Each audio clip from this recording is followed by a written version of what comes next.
নমস্কার বন্ধুরা, মমতার রান্না বান্নাতে আপনাদের সবাইকে স্বাগত। আজকের রেসিপি হলো নরম তুলতুলে তালের কেক। তাল দিয়ে যে এত সুন্দর কেক বানানো যায়, ভিডিওটি না দেখলে বিশ্বাসই হবে না। তালের মরশুমে তালের পিঠা ছাড়াও এই কেকের রেসিপিটি বানিয়ে দেখতে পারেন। খেতে যেমন সুস্বাদু আর বানাতেও খুব সহজ। মাত্র 2 কাপ ময়দা দিয়ে এই রেসিপিটি বানিয়ে নিতে পারেন। তো কোনো রকম স্কিপ করবেন না, পুরো ভিডিওটি দেখতে থাকুন। তো চলুন ভিডিওটি শুরু করা যাক।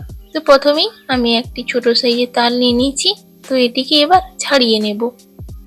ছাড়িয়ে নিয়েছি, এবার এর পাল্পটা বের করে নেব। তার জন্য আমি গ্রেটার মেশিনটা ব্যবহার করছি। আমার এটাতে সহজ মনে হয়, তাই রসটা বের করে নেব। আপনাদের যেটা করলে সুবিধে হয় আপনারা ওইভাবেই বের করে নেবেন।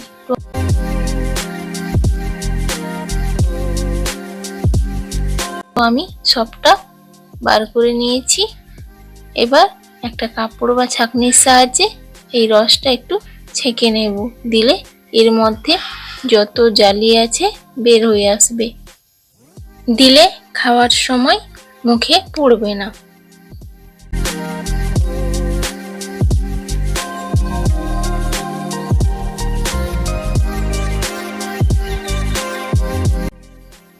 দেখুন কতটা জালি বেরিয়েছে। এবার অন্যদিকে আগে থেকেই গ্যাসে কড়াই বসিয়ে তাতে একটি স্ট্যান্ড বসিয়ে ঢাকা দিয়ে গরম করে নেব। কেকের ব্যাটারটি তৈরির জন্য একটি পাত্রে একে একে নিয়ে নেব 1 কাপ তালের পাল্প, 1/2 কাপ চিনি, 1/2 কাপ রিফাইন্ড অয়েল দিয়ে একটা ব্লেন্ডারের সাহায্যে ভালো করে ফেটিয়ে নিতে হবে, যতক্ষণ না তেলটা মিশে যাচ্ছে পুরোপুরিভাবে।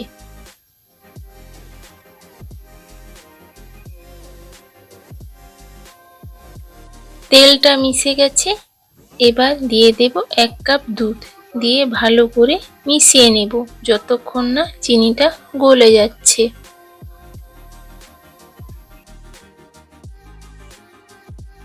চিনিটা গলে গেছে পুরোপুরিভাবে। এবার একে একে দিয়ে দেব 2 কাপ ময়দা, 2 চামচ গুঁড়ো দুধ, ছোট চামচে 1 চামচ বেকিং সোডা ও সেই চামচ মেপে 2 চামচ বেকিং পাউডার। সব সময়ের জন্য বেকিং সোডা যা দেবেন বেকিং পাউডার তার ডবল দেবেন। আর দিয়ে দেব 1/2 চামচ লবণ। দিয়ে ভালো করে ব্লেন্ডারের সাহায্যে মিশিয়ে নেব সবটা।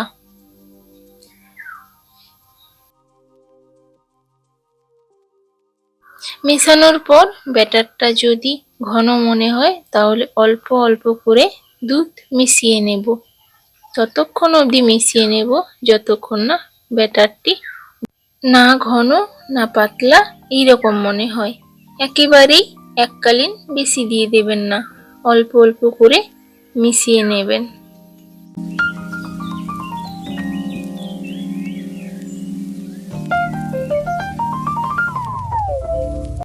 দেখুন ব্যাটারটা কেমন হয়েছে। ছেড়ে দেওয়ার সঙ্গে সঙ্গে কিন্তু মিলিয়ে যাচ্ছে না, একটু পরে মিলিয়ে যাচ্ছে।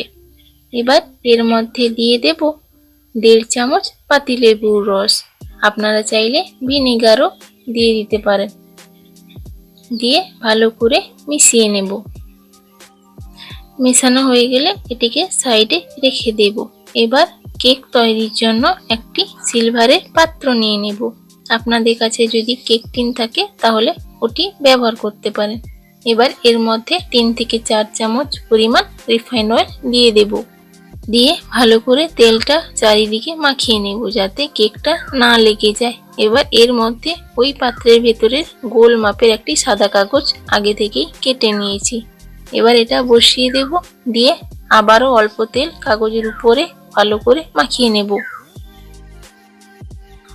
এবার ব্যাটারটি ঢেলে দেব। দিয়ে ভালো করে এইভাবে একটু নাড়িয়ে নেব যাতে ভেতরে কোনো ফাঁক যেন না থেকে থাকে।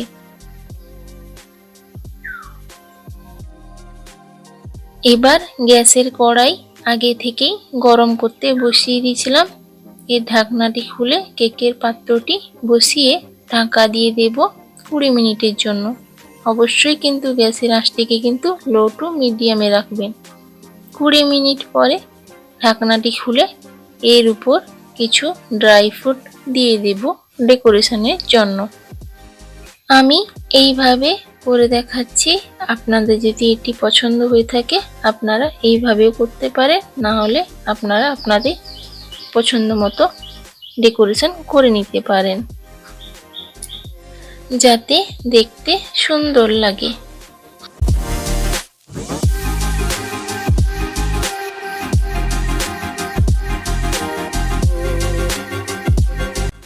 আমার ডেকোরেশন হয়ে গেছে, এবার ঢাকা দিয়ে রেখে দেব 10 মিনিটের জন্য।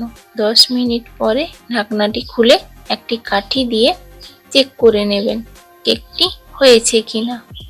যদি কাঠিতে ব্যাটারটি না লাগে তাহলে বুঝে নিতে হবে কেকটি পুরো তৈরি হয়ে গেছে। এবার নামিয়ে ঠান্ডা করে নেব। ঠান্ডা হয়ে গেছে, এবার ছুরি দিয়ে এইভাবে ধারে যে কেকটি লেগে আছে কিনা ওটা ছাড়িয়ে নেব। দিয়ে একটি প্লেট বসিয়ে এইভাবে উল্টে দিলেই কেকটি খুব সহজে বের হয়ে যাবে। দিয়ে কাগজটি তুলে নেব। দেখুন কত সুন্দর উঠে যাচ্ছে আর কত সুন্দর একটা কালার এসেছে, দেখতেই পাচ্ছেন।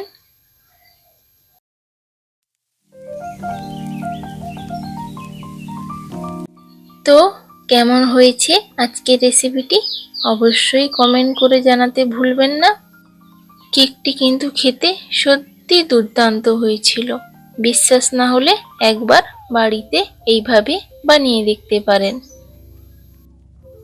একটা ছুরি দিয়ে কেটে দেখাচ্ছি, দেখুন কতটা নরম হয়েছে আর কতটা দেখতে সুন্দর হয়েছে। বুঝতেই পারছেন কতটা নরম হয়েছে। তো আর দেরি কিসের, চটপট বাড়িতে বানিয়ে ফেলুন। তো ভিডিওটি যদি ভালো লেগে থাকে অবশ্যই একটা লাইক করে পাশে থাকবেন। আর এই রকম সহজ সহজ রেসিপি দেখার জন্য আমার চ্যানেলটিকে সাবস্ক্রাইব করে রাখবেন, যাতে আপনার কাছে খুব সহজেই আমার রেসিপিটি পৌঁছে যেতে পারে। তো ভালো থাকবেন, আজকের জন্য টাটা, দেখা হবে নেক্সট ভিডিওতে।